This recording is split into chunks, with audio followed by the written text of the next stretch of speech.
Como ustedes saben, hemos estado estudiando el maravilloso capítulo 18 de Mateo. Hemos estado viendo la semejanza del creyente al niño ahí. Y durante las últimas semanas y meses hemos estado enfatizando cuán importante es en la comunión del pueblo redimido de Dios, la iglesia, que estemos enfrentando el pecado de manera activa y con iniciativa. Y vimos cómo el Señor instruye a sus discípulos con respecto a la disciplina de aquellos que pecan. Y después vimos cómo el Señor instruye acerca de perdonar a aquellos que pecan y después dejan ese pecado. Y entonces hemos explicado el asunto entero de la disciplina, reprender el pecado, ser ministros de santidad, buscando a ese cristiano que peca y trayéndolo de regreso al lugar de la obediencia. Y conforme estaba pensando en esto la semana pasada, pensé tanto en el área de la disciplina y delineamos claramente eso, y pensé en el área del perdón, y eso es presentado de manera tan maravillosa en este capítulo 18. Pero hubo otra área que realmente no habíamos explicado a detalle. Y el capítulo, este es el capítulo 18 de Mateo, no explica eso tampoco a detalle, y ese es el ministerio de la restauración. ¿Qué hace usted cuando alguien peca? Usted los disciplina. ¿Qué hace usted cuando se arrepienten y se vuelven de ese pecado? Usted los perdona en el sentido pleno. Después, ¿qué hace usted después de que son perdonados? Los restaura. Usted los toma de regreso al lugar en el que estaban antes de que cayeran en el principio. Y el ministerio de la restauración me parece ser ese eslabón vital y final en el proceso de nuestros pensamientos. Ahora, con eso en mente, quiero llevarlo a Gálatas capítulos 5 y 6 y sacarlo por un momento del libro de Mateo esta mañana y, sin embargo, mantenerlo en el mismo tema como lo hemos tratado en el Evangelio de Mateo. Supongo que sería suficiente que yo volviera a decir al repasar lo que hemos visto, que enfrentar el pecado en la iglesia es de una consecuencia grande. El Señor ha diseñado de tal manera su iglesia que la pureza de la iglesia es su preocupación grande. El apóstol Pablo habla de querer desposar a Cristo, a una virgen pura. Él escribe a los Efesios acerca de la importancia de no tener comunión con aquellos que ejecutan las obras de las tinieblas. Él le dice a los Corintios, cuando encuentren a alguien en su asamblea que está en pecado, sáquenlo. Es una prioridad muy, muy elevada el enfrentar con el pecado dentro de la familia de Dios. Como Pablo dijo en 1 Corintios 5, un poco de levadura leuda toda la masa. Y entonces una iglesia pura es la gran preocupación de Dios. Y hemos estado viendo cómo, debido a eso, es esencial que enfrentemos el pecado, mediante la disciplina y después mediante el perdón y ahora mediante la restauración. Ahora, con eso en su mente, permítame llevarlo a Gálatas y quiero leer comenzando en el versículo 26, el cual es el último versículo del capítulo 5, y realmente debería ser el primer versículo del capítulo 6, creo yo, y leeré hasta el capítulo 6, versículo 6. No nos hagamos vanagloriosos, irritándonos unos a otros, envidiándonos unos a otros. Hermanos, si alguno fuera sorprendido en alguna falta, vosotros que sois espirituales, restauradle con espíritu de mansedumbre, considerándote a ti mismo, no sea que tú también seas tentado. Sobrellevad los unos las cargas de los otros, y cumplid así la ley de Cristo. Porque el que se cree ser algo, no siendo nada, a sí mismo se engaña. Así que cada uno someta a prueba su propia obra, y entonces tendrá motivo de gloriarse solo respecto de sí mismo y no en otro, porque cada uno llevará su propia carga. El que es enseñado en la palabra, haga partícipe de toda cosa buena al que lo instruye. Ahora aquí tiene usted un texto que trata con la restauración. Implícito está aquí la disciplina, implícito aquí está el perdón, pero se concentra en el tema de la restauración. Ahora, este es algo esencial. Debe haber disciplina, debe haber perdón y debe haber restauración completa. Creo que esa es la intención del corazón de Pablo en 2 Corintios capítulo 2, cuando él dijo, si no hacen eso, le dan a Satanás una ventaja. Y es una invitación abierta para que Satanás entre y destroce a la iglesia. Entonces hacemos esta pregunta conforme abordamos Gálatas. ¿Qué hace usted con el cristiano que peca, que ha respondido a la disciplina, que se ha arrepentido del pecado, que ha sido perdonado y traído de regreso a la comunión? ¿Qué hace usted para restaurarlos ese lugar de fortaleza espiritual que tenían antes de que cayeran al principio? Y la respuesta viene en este pasaje. Este es el ministerio de la restauración. Ahora, para entenderlo en su contexto, quiero darle un poco de trasfondo. Galacia fue un lugar muy especial en la vida del apóstol Pablo. En sus 3 viajes misioneros, él llegó a ese lugar. La primera vez para establecer iglesias ahí, y en ocasiones subsecuentes para confirmar su liderazgo y para fortalecerlos y edificarlos. Entonces, fue un lugar de ministerio sobresaliente para Pablo. Galacia no era una ciudad, Galacia es un área, es un distrito, y habían muchas ciudades ahí: Listra, Derbe, Iconio, Antioquía.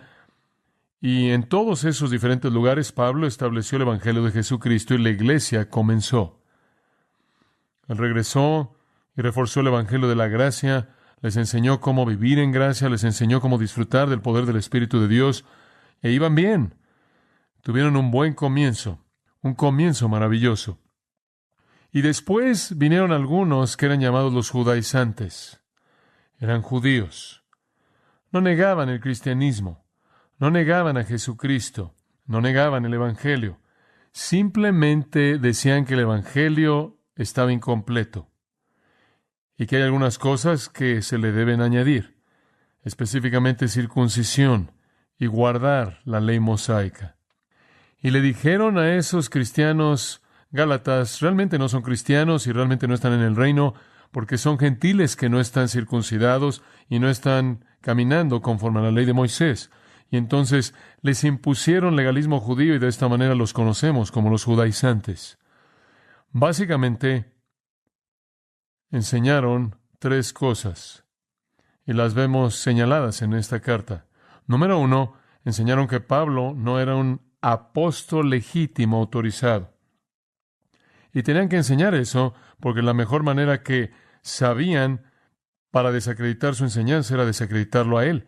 Si podían demostrar que él no era un apóstol en absoluto, entonces podían comenzar a partir de ahí a desacreditar la enseñanza de él, y entonces atacaron su apostolado.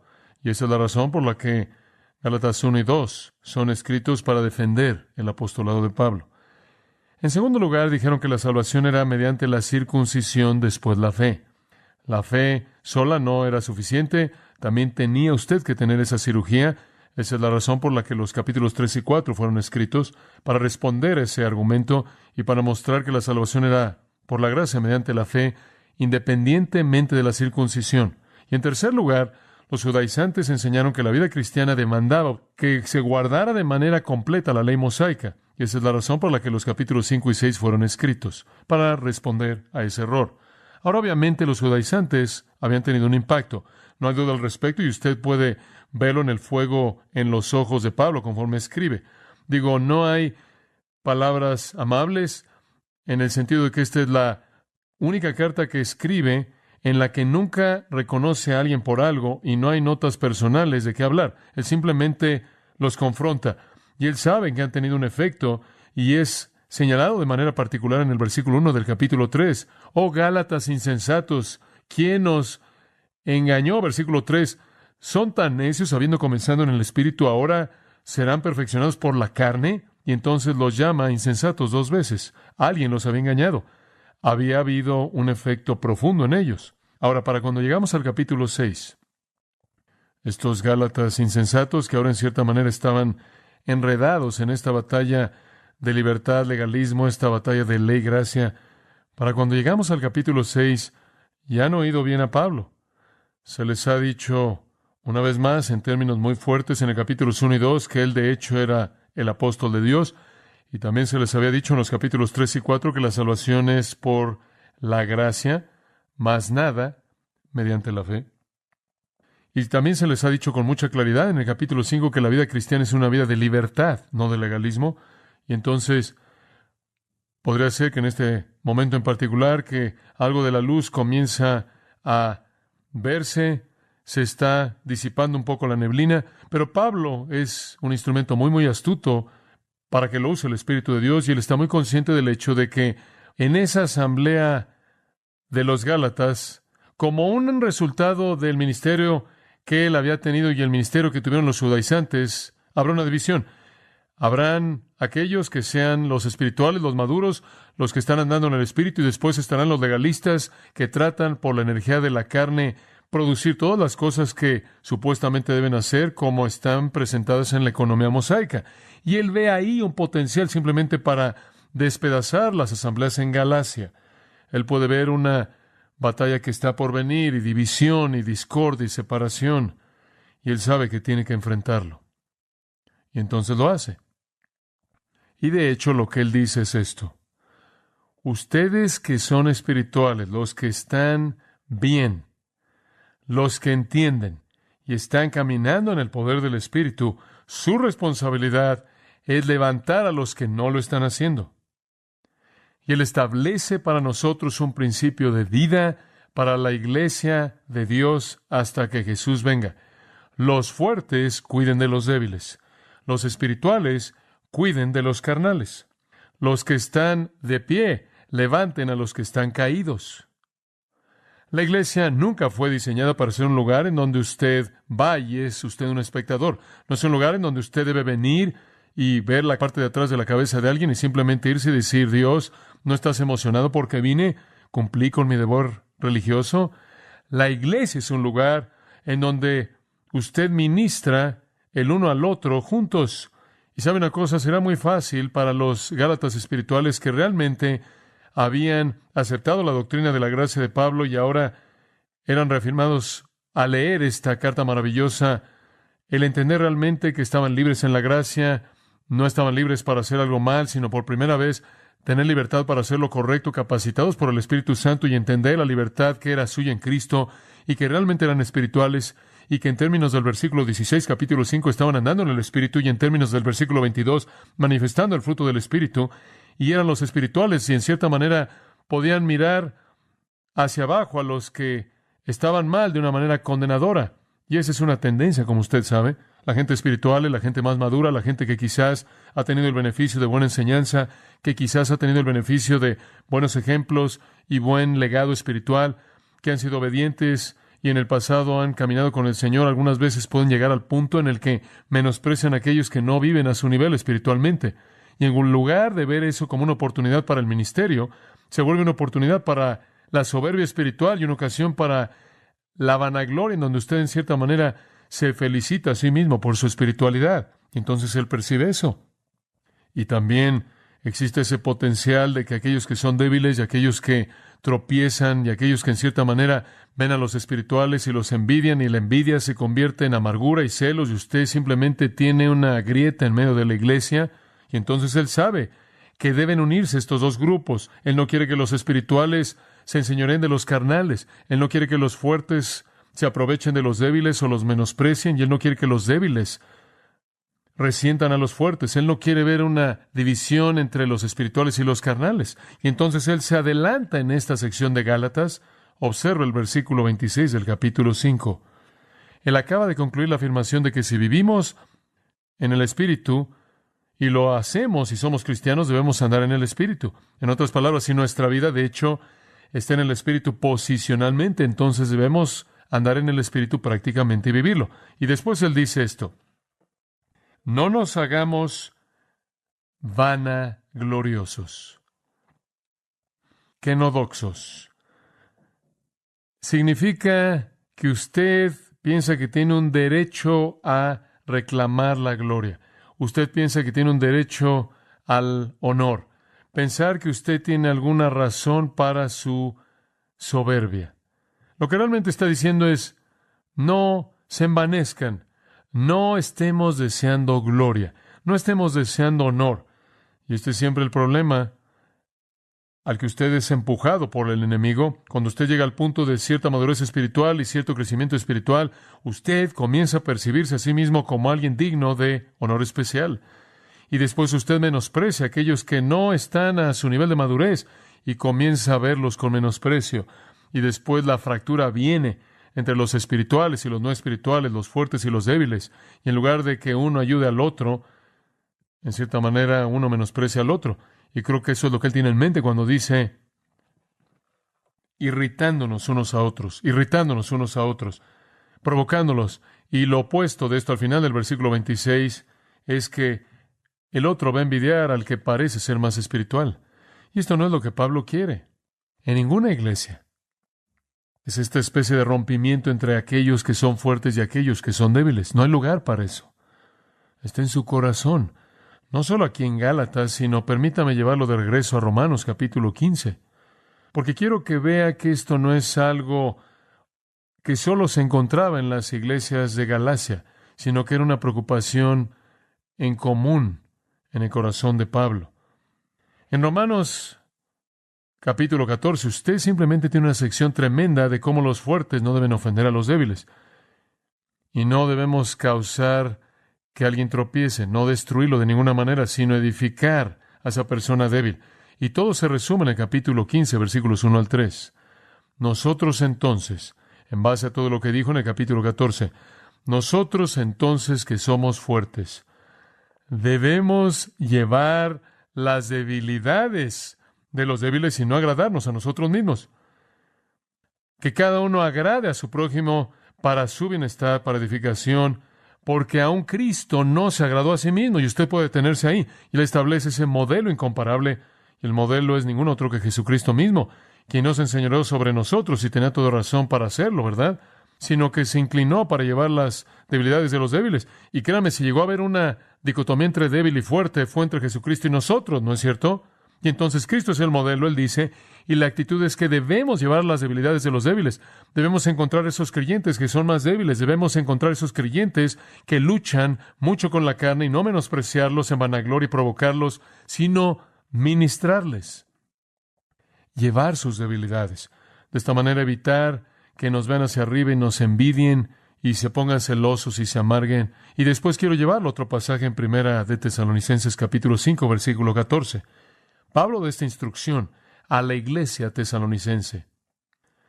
Ahora os exhortamos, hermanos, a que amonestéis a los ociosos, que alentéis a los de poco ánimo, que sostengáis a los débiles, que seáis pacientes para con todos. Sea que usted esté tratando con los ociosos, los débiles o los de poco ánimo, usted debe ser paciente, pero usted tiene que buscarlos, apoyando a los débiles. Eso, amigos míos, es la clave para la unidad de la iglesia. En lugar de que el creyente más maduro, que piensa espiritualmente, esté de pie en soberbia sobre los que pecan, que han caído, debemos ayudarles. Recibí una carta de unas 18 o 20 páginas esta semana. Honestamente, puedo decir que en todo mi ministerio nunca había recibido una carta como esa. Una dama en esa carta estuvo compartiendo su peregrinaje espiritual. Casi al llegar al final, ella dijo que fue una mañana a su baño. Ella era una madre de varios hijos, muy activa en una iglesia en la parte centro de Estados Unidos. Tomó una navaja y se preparó para cortarse la cara. Ella dijo, soy indigna, soy inútil, no valgo nada. Esta es una dama que es una cristiana, pasó todos sus años en la iglesia, y ella me explicó en la carta por qué había llegado a ese punto. Ella dijo, porque la gente en la iglesia pensaba que no vivía al nivel del estándar que habían establecido, y entonces el pastor le dijo a todo mundo en la iglesia que me evitaran. Y entonces me evitaron. Y cada vez que veía a uno de ellos, me daban la espalda y nadie me hablaba y debía ser evitada. Yo decidí que si ni siquiera era lo suficientemente digna como para que me cuidara el pueblo de Dios, que no valía nada y simplemente me cortaría la cara y me quitaría la vida. Y después dijo, no pude hacerlo porque mi mente se iba a mis hijos y cómo mis hijos tendrían que responder tantas preguntas acerca de lo que su madre había hecho, y me detuve de hacerlo debido a mi preocupación por mis hijos. Después ella dijo que ella encendió la radio y encontró nuestro programa de radio, y en medio del horror de tratar de vivir conforme al código legalista de esta iglesia, estábamos enseñando una serie de la ley y la gracia. Y después ella dijo, gracias a Dios porque soy libre. Y después compartió lo que el Señor estaba comenzando a hacer en su vida. La carta fue tan conmovedora que le llamamos por teléfono y le ofrecimos ayuda personal como pudiéramos. Qué cosa tan horrible, que una iglesia, pensando que estaba haciendo la voluntad de Dios, alejar a una persona que no llegaba a su estándar. Por cierto, uno de los problemas era que usaba pantalones, al punto en el que ella iba a cortarse la cara. Esa es la antítesis misma del ministerio de la iglesia a lo suyo, ¿no es cierto? Apoyar a los débiles, cargar su carga. Y entonces, ¿somos llamados a disciplinar? Sí. ¿Somos llamados al perdón? Sí, pero también somos llamados a la restauración. Ahora, ¿qué hacemos para restaurar? Regresemos a Gálatas. 3 cosas Pablo menciona en este texto. 3 cosas. En primer lugar, puntos muy simples. Levántalos. Versículo 1. Hermanos, si alguno de vosotros fuere sorprendido en alguna falta, vosotros que sois espirituales, restauradle con espíritu de mansedumbre, considerándote a ti mismo, no sea que tú también seas tentado. Ahora, el término hermanos indica que estamos hablando de la familia. Así es como la iglesia se cuida a sí misma. Si alguno fuere sorprendido en alguna falta, la palabra falta aquí es la palabra paréptoma. Significa tropezar, una caída. Y algunas personas piensan que es algo menos que un pecado. No creo en absoluto que sea así. No creo que es menos que un pecado. Creo que es un pecado. Y la gente dice, bueno, ¿por qué no usó la palabra hamartía, un pecado? ¿Por qué no usó la palabra anomia, una transgresión? ¿Por qué usó la palabra una caída aquí? Bueno, no creo que tiene nada que ver con teología.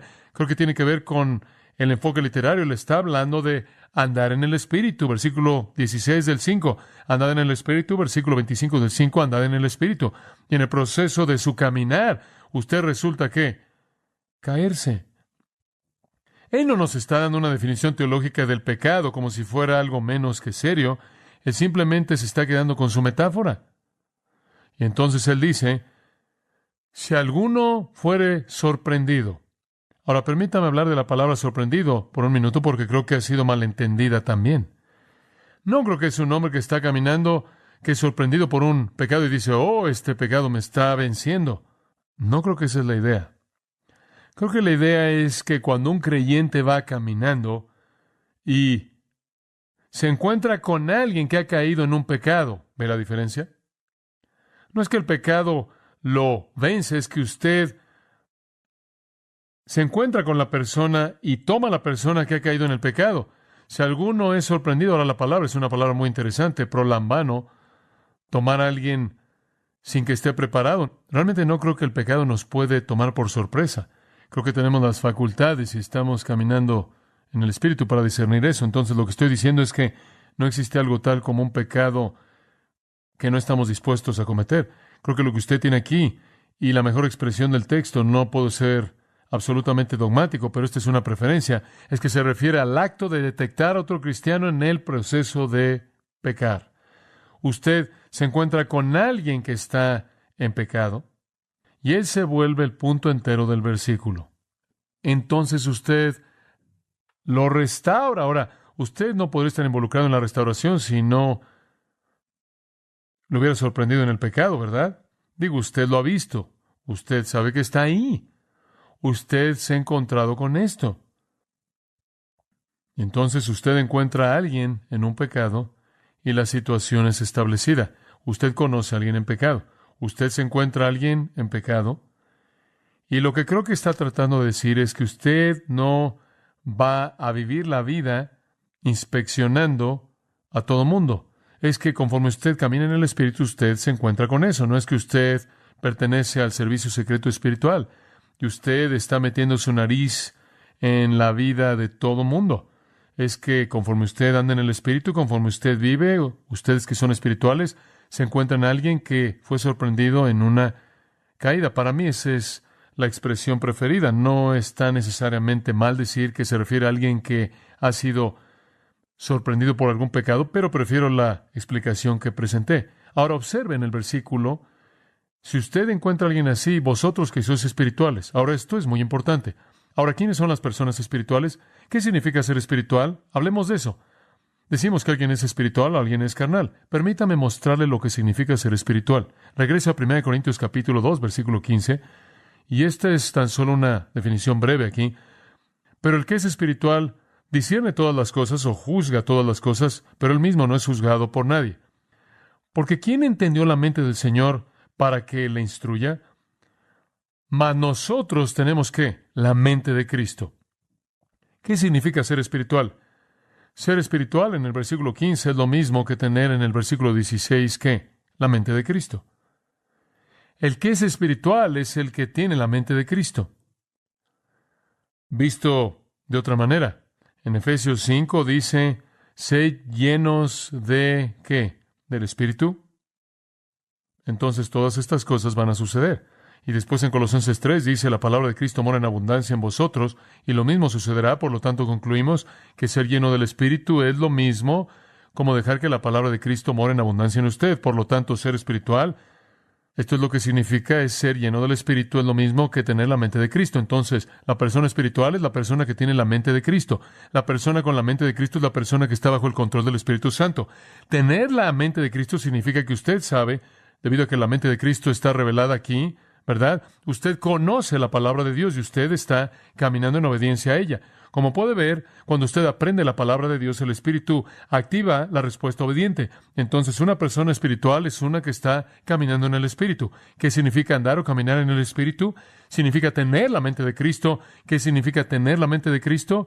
Conocer la palabra de Dios y obedecerla. Y entonces, esa es una persona espiritual, una que está caminando en obediencia a la voluntad revelada de Dios a Él mediante la palabra de Dios, activada por el Espíritu de Dios. Ese es el espiritual. Entonces tenemos una persona, dos personas aquí están caminando en el Espíritu. Uno cae en actividad carnal, el otro todavía está caminando en el Espíritu y tiene la responsabilidad de levantar al que se cayó. Eso no es tan profundo, es obvio. El fuerte cuida al cargar las debilidades del débil. Ese es el concepto básico. Y Pablo procede a ilustrar eso inmediatamente en 1 Corintios capítulo 3, conforme entra y aborda a los corintios y los llama carnales y hace todo lo que puede en esa carta entera para levantarlos de nuevo al darles instrucción, y la instrucción es la mente de Cristo.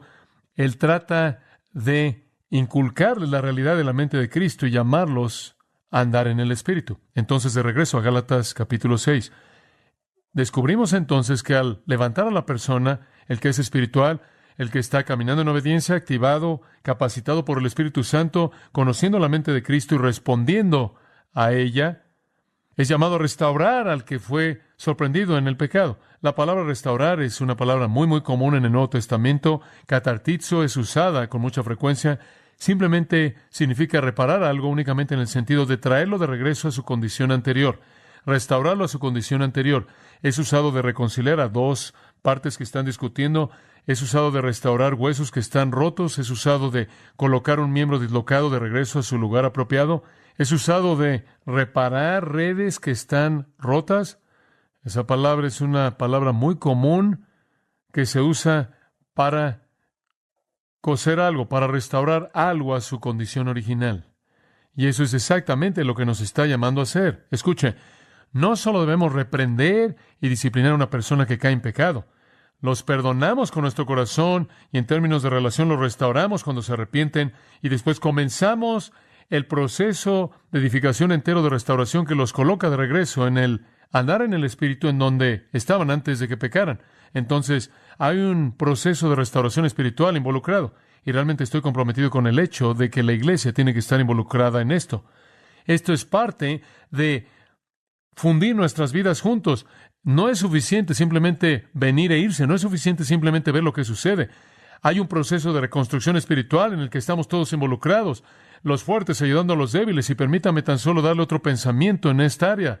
Esto no necesariamente solo es un asunto absoluto. Todos somos débiles en algunos lugares, ¿verdad? Y entonces, en algún punto estamos en esa línea larga de crecimiento espiritual. Todos necesitamos a alguien que es más fuerte que nosotros en algún área para fortalecernos. Entonces, todos debemos estar involucrados en esas relaciones interpersonales que son para fortalecer a aquellos que son débiles. Entonces, cuando usted ve una persona que está en pecado, La implicación del versículo 1 es que usted tiene que levantarlo, y eso significa que hay disciplina involucrada. Usted lo confronta por el pecado, usted pasa por el proceso. Si no lo escucha usted, toma 1 o 2 testigos para que sea confirmado en sus bocas, y si no los escucha, le dice a la iglesia entera, y la iglesia entera lo busca con amor, y si la persona no escucha a la iglesia, entonces la persona es sacada, tratada como recaudador de impuestos, uno que es una persona ajena, hasta el momento en el que se arrepiente. Y después, cuando se arrepiente, se lleva a cabo el perdón de relación pleno que lo restaura de regreso, pero no termina ahí. Después está el proceso completo de reconstrucción para restaurarlos al lugar en el que estaban antes. Ahora observe la actitud de esta persona que lo levanta, versículo 1. Espíritu de mansedumbre. El espíritu de mansedumbre.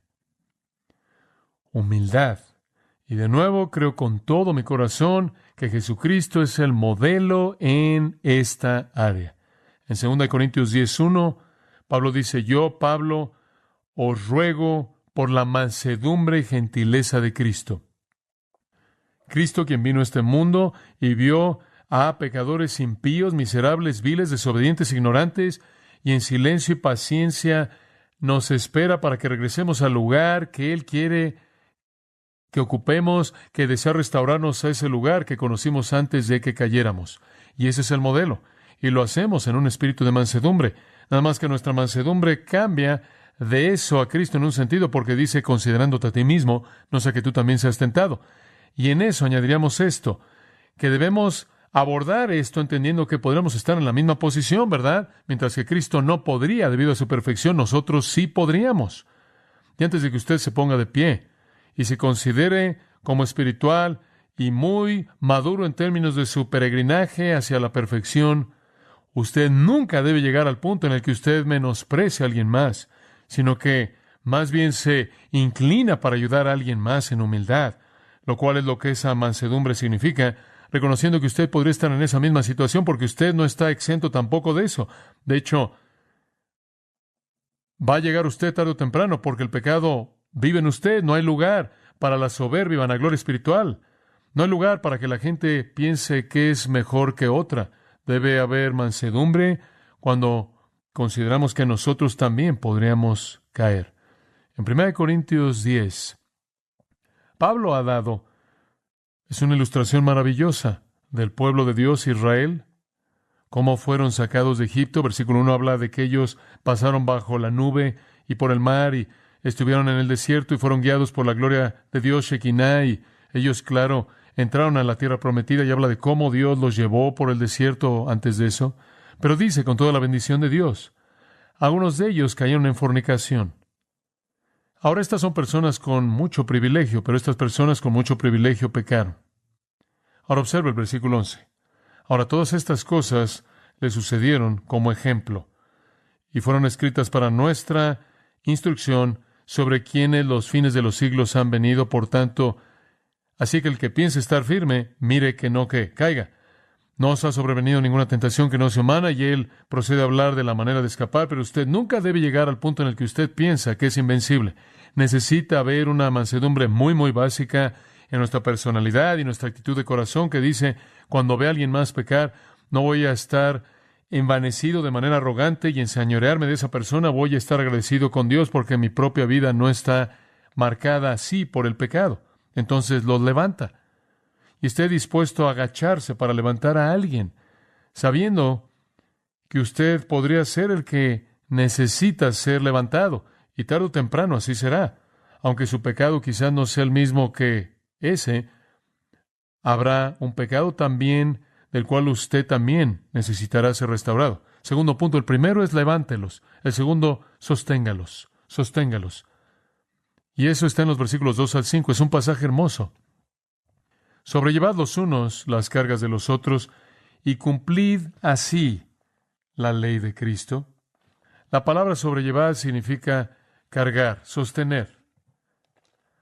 Lo que sea que realmente es una carga, sosténgalo para ellos. Ahora dice usted, ¿qué quiere decir él con esto? Sobrellevad los unos las cargas de los otros. La idea de nuevo es el caminar.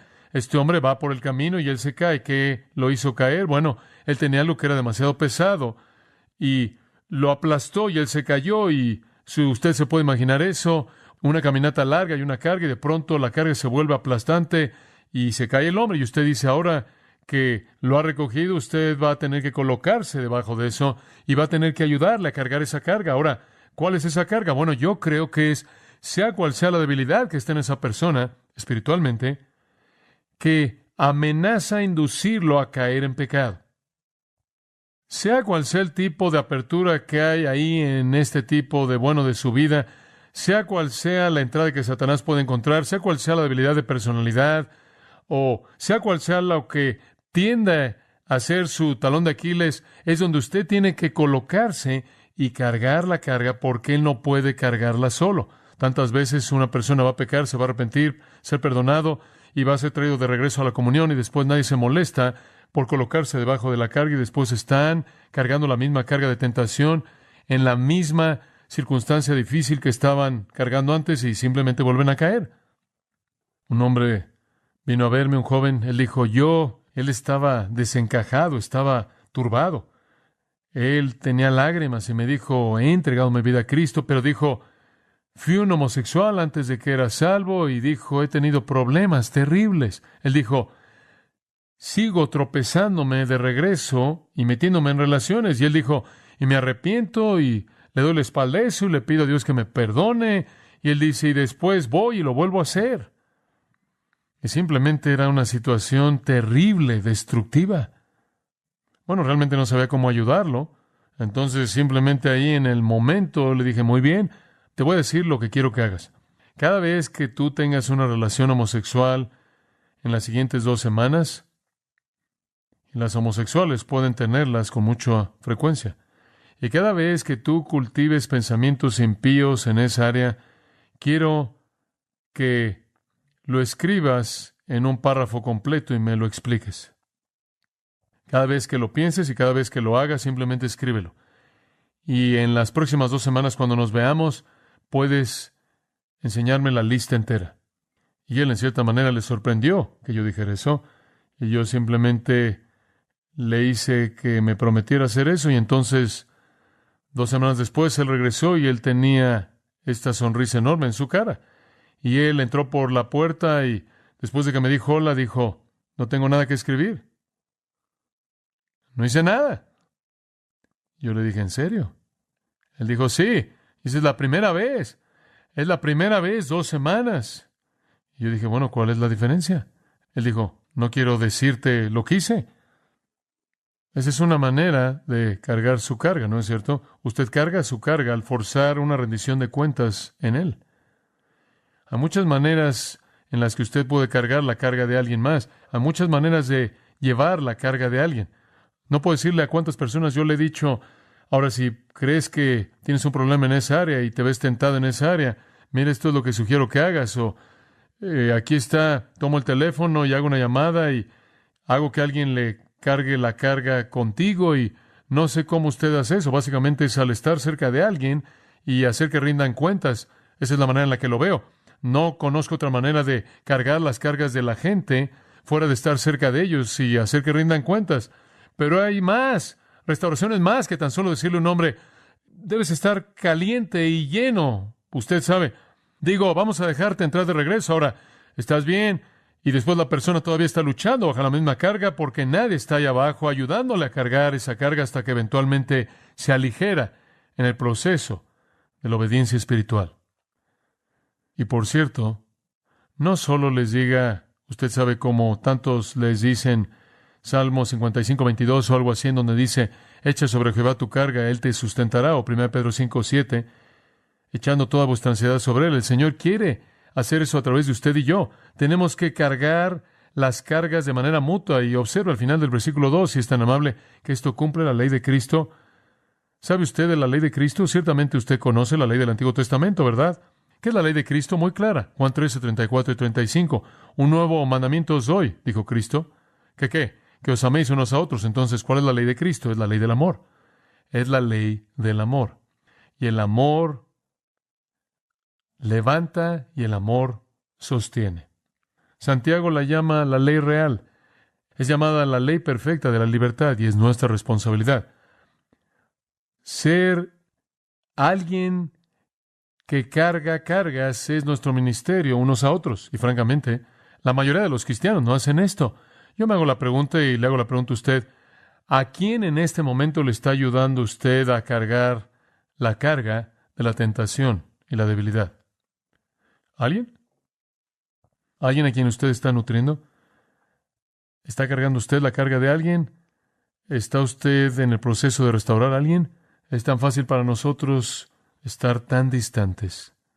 Dice usted, bueno, a mí no me gusta meterme allá abajo, podría ser afectado por eso y soy muy espiritual, simplemente no quiero manchar lo puro. Bueno, el versículo 3 es para usted.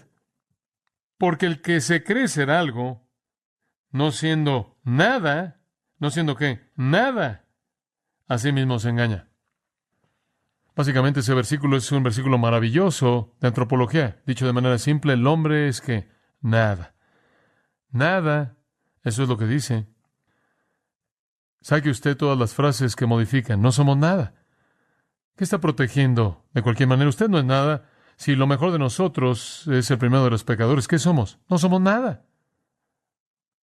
Eso es lo que le está diciendo. Y no estoy diciendo esto en términos de negar la imagen de Dios en nosotros. Simplemente estoy diciendo en términos de tener que promovernos a la gloria, de tener que pensar con un alto concepto de nosotros mismos. Eso es completamente opuesto. No somos nada. Todo lo que somos, ¿por qué? Por la gracia de Dios. Y entonces, ¿quiénes somos para estar tan engañados que no podemos entregarnos a cargar la carga del débil? Y entonces no evitamos a la gente cuando honestamente están deseando hacer lo que es lo correcto y quieren arrepentirse y quieren ayuda. Esperamos recibirlos de regreso. Los recibimos de regreso y nos colocamos debajo de la carga y la cargamos con ellos. Y si usted piensa que es demasiado bueno para hacer eso, está tan equivocado, está tan engañado. ¿Sabe usted por qué piensa eso? Porque su estándar de comparación está equivocado. Cuando yo pienso que soy mejor que alguien más, es porque me estoy comparando con alguien más. Y siempre puedo encontrar a personas que usted sabe son peores que yo. Digo, si tan solo quiero sentirme mejor que otras personas, lo único que tengo que hacer es ver a un borracho ahí en la calle. Me siento fabuloso, no hago eso. Usted siempre puede encontrar a alguien peor que usted. Pero eso es de lo que Pablo estaba hablando en 2 Corintios 11, cuando él dijo, no somos aquellos que se comparan con nosotros mismos, nos comparamos con nosotros mismos. ¿Quién es nuestro estándar? Cristo, 1 Juan 2:6. Si decimos que permanecemos en Él, debemos andar como Él anduvo, entonces Cristo es el estándar. Nos comparamos con Cristo, adivine cómo terminamos. Salimos abajo, entonces eso no nos engaña. Entonces, compárese con Cristo y entonces Él dice, levántenlos, sosténganlos. Y si usted piensa que es demasiado bueno para eso, está engañándose a sí mismo. Y después en el versículo 4 le añade otro, versículo 4 y 5, otra pequeña cosa aquí que realmente nos confronta. Pero cada uno pruebe su propia obra. Oigan, ¿sabe una cosa? Puede decir que está trabajando para el Señor y puede tratar de decir que es espiritual, pero usted va a tener que probarlo. Usted va a tener que probarlo. Entonces va a poder regocijarse en sí mismo. Él dice, en otras palabras, algún día va a tener que estar ahí solo, verificando su afirmación de ser espiritual. Y creo que los versículos 4 y 5 creo que nos llevan al tribunal de Cristo, al bema, el tiempo en el que los creyentes van a ser recompensados. Apocalipsis 22:12, aquí yo vengo pronto y mi galardón está conmigo para dar a todo hombre según su obra. Creo que eso es lo que vemos aquí. Todos vamos a tener que ser probados. 2 Corintios 5, todos compareceremos ante el tribunal de Cristo para recibir las cosas hechas en el cuerpo, sean buenas o malas. 1 Corintios 3, nuestras obras son madera, heno, hojarasca, oro, plata, piedras preciosas, y la madera, heno y hojarasca van a ser quemados. Y creo que ahí es donde tenemos los versículos 4 y 5. Cada uno de nosotros va a tener que probar su propia obra y se va a regocijar en sí mismo y no en otro. En otras palabras, vendrá un día de prueba y entonces en ese día, versículo 5 dice, todo hombre cargará su propia carga. Entonces, más vale que ahora se coloque bajo la carga de alguien más. De lo contrario, usted va a cargar su propia carga algún día por no haber hecho eso, y la pérdida de recompensa. Por cierto, las dos palabras para carga aquí son diferentes. La carga del versículo 2 es la palabra muy, muy fuerte. Varos significa un peso muy, muy pesado. Y la palabra en el versículo 5, hermosa, hermosa, hermosa, hermosa, hermosa, hermosa.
Like a metronome so gentle, the echoes of laughter still linger in the air as I trace the fading lines of our story. In this symphony of moments, I hear the melody of a love once glorious and gory. Oh, the rhythm of our hearts, a song so bittersweet, a dance of passion and pain where the past and present meet. In the silence, I hear your voice calling out to me, an instrumental intro to a love that's yet to fully set me free. In the canvas of my mind, I paint the memories in art pop hues, indie shades of love where the colors of our souls intertwine subdued. Through the lens of time, I see the beauty in the chaos that we've been, a masterpiece of love, a dance of shadows where the light begins to dim. Oh, the rhythm of our hearts, a song so bittersweet, a dance of passion and pain where the past and present meet. In the silence, I hear your voice calling out to me, an instrumental intro to a love that's yet to fully set me free. In the canvas of my mind, I paint the memories in art pop hues, indie shades of love, indie shades of love, where the colors of our souls intertwine subdued, subdued. Through the lens of time, I see the beauty in the chaos that we've been, a masterpiece of love, a dance of shadows where the light begins to dim. Oh, the rhythm of our hearts, a song so bittersweet, a dance of passion and pain where the past and present meet. In the silence, I hear your voice calling out to me, an instrumental intro to a love that's yet to fully set me free. In the quiet corners of my memories where the dust has started to settle, I find fragments of a time when our hearts beat in rhythm, like a metronome so gentle. The echoes of laughter still linger in the air as I trace the fading lines of our story. In this symphony of moments, I hear the melody of a love once glorious and gory.